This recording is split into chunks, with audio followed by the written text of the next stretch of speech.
SaberSim user Giant Squid took down the $1 million to first grand prize for the Week 10 NFL main slate on DraftKings. Let's talk about how he did it. Squid's lineup had a big QB plus 2 stack. He stacked up the 49ers with Brock Purdy, Juwan Jennings, and George Kittle making up the bulk of the lineup. And this is a key point of NFL DFS lineup construction. As we see here in the SaberSim simulations, Brock Purdy has big correlations to George Kittle and Juwan Jennings here of 0.38 and 0.33. When you stack up your teams here, combining a quarterback with pass catchers from the same team, you end up having to get less things right in your lineups. A bet on Brock Purdy means that the 49ers pass catchers are likely also doing well, and Squid took advantage of that here this Sunday.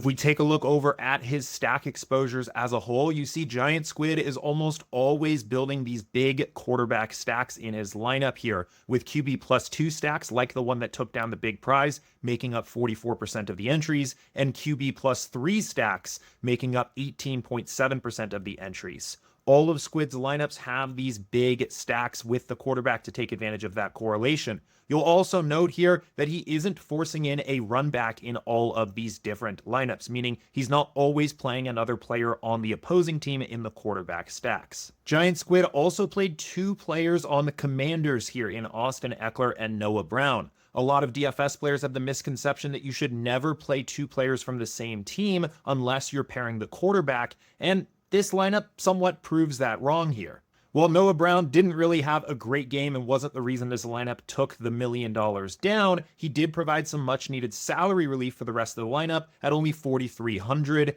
And if we look over at Austin Ekeler's correlations on SaberSim here, we'll see that he only has a negative 0.02 correlation to Noah Brown. These players are basically neutrally correlated, and it is generally a misconception that you're never supposed to play these players together. Sometimes it just fits in the lineup. And finally, the only player less than 5% owned in this lineup was Calvin Ridley at 3.82%. He obviously put in a huge game, pushing this lineup to the top, but remember, you don't need to necessarily play all contrarian plays in your lineups. Giant Squid played a lot of relatively chalky plays in this lineup, used up 49,900 of the available salary here, and got different in a few key spots to push this lineup to the first place prize.